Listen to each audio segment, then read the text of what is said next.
Hi, I just sneezed. Sorry. Okay, so we have a whole new week of stuff. Let me move my happy little picture so that we can see all the words here. Sorry. Okay, so we have a whole new week of stuff.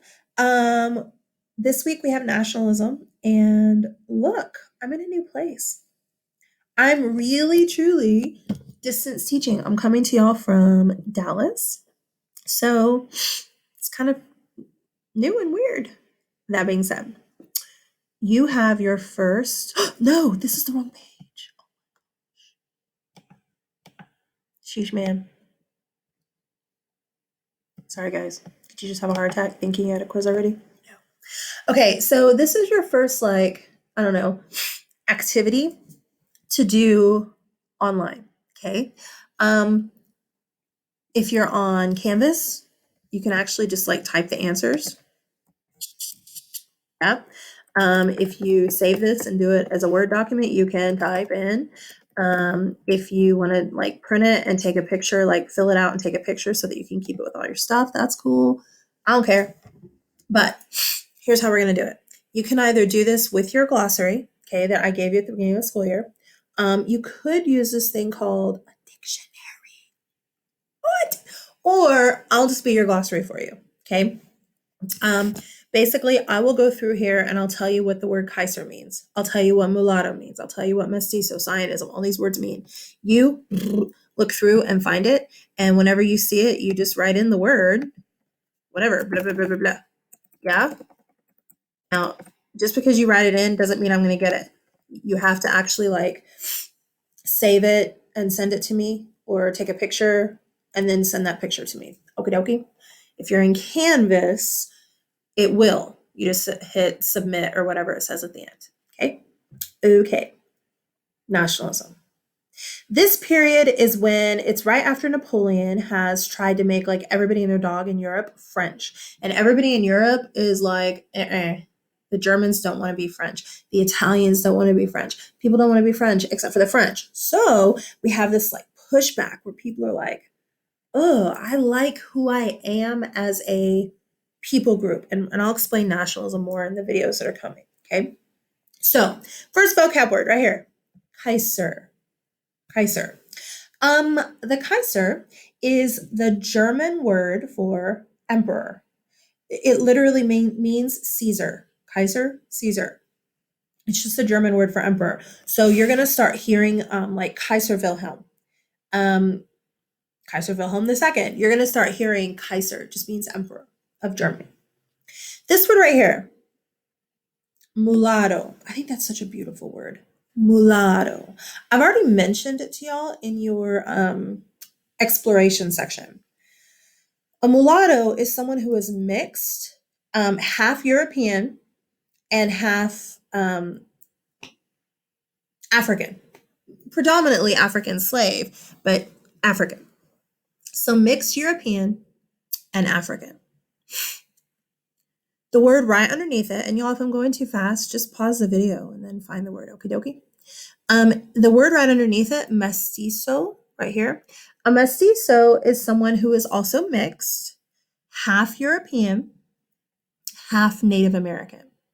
So a mestizo might be half Spanish, half Aztec, or whatever. Half European, half Native American. We have a visitor. Hi, little Sophie.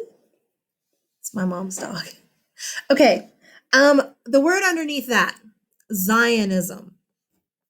Zionism is this push to give the Jews a homeland of their own. If you remember from last semester, the Jews got kicked out of Rome. Rome conquered them, and then Rome kicked them out. So for the last however many thousand, whatever years, the Jews haven't had an actual country. And so starting during this time period, there's a lot of people who want the Jews to have their own country that they can call their own.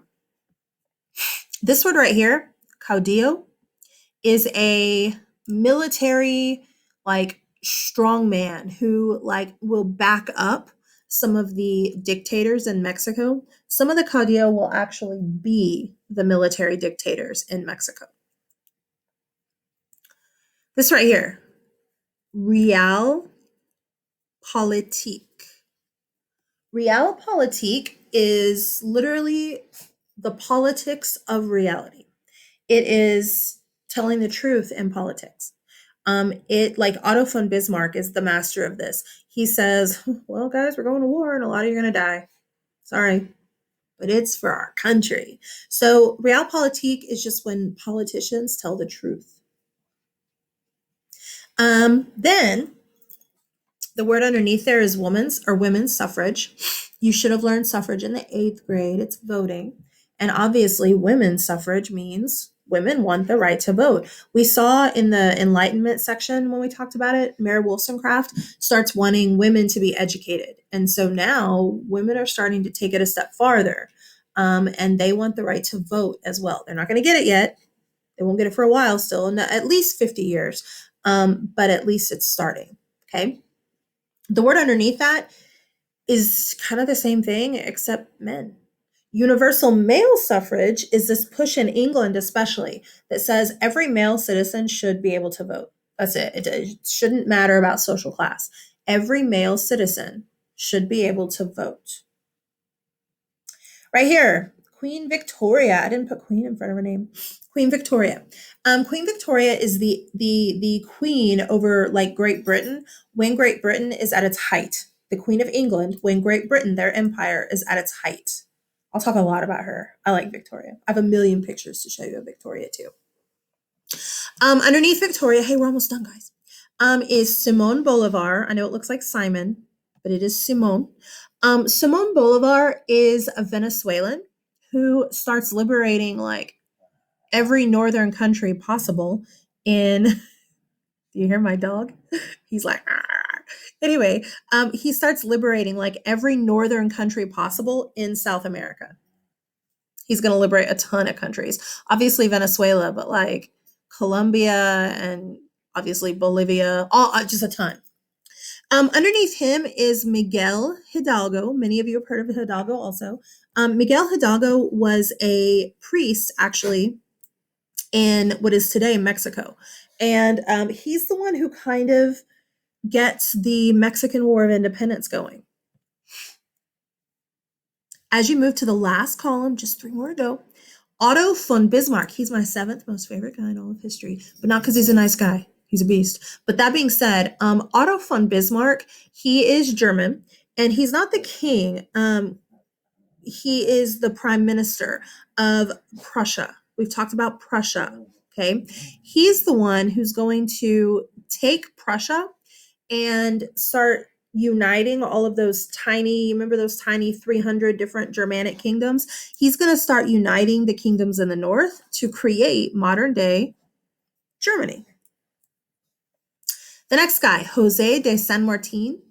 José de San Martín is a South American liberator, just like Simón Bolivar. He's going to liberate a lot of the southern South American countries. José de San Martín, I believe he's Argentinian. He's an Argentine. I don't know how you say it. He's Argentinian or he's an Argentine. But he's going to liberate them in Chile. And then he and Simón Bolivar like work together to liberate Peru from Spain. And then this guy, I love this guy. His name looks scary, but it's not. It is Toussaint Louverture. It's French. Toussaint Louverture. I'm being laughed at. Oh, they're laughing at the dogs. Okay. Toussaint Louverture is actually a French slave in Haiti who is freed as a slave. And then he's like 10 years later told, just kidding, you're not free. You're a slave again. And he's like, oh, heck no. So Toussaint Louverture is going to be the original leader of the Haitian Revolution. And they'll kick out France and create the first successful slave independence movement. Okay, so now that we've gone through all of those and you've put all your answers in, let me drop my video and like, right, nope, just kidding. Mestizo, I just gave you an answer. Nobody better miss that. So you've done your thing, right? Your whole thing is filled out. Send me a picture or save it and then email it to me. Or you can send it through the Remind app. Or like I said, if you're in Canvas, you'll just, I think it says submit at the bottom, but I can't remember. But I'll give you more directions later. But you submit, and this is, I mean, I'll just be grading it from here in Dallas. Okay. Okay. So I'll see you with the next video. Bye.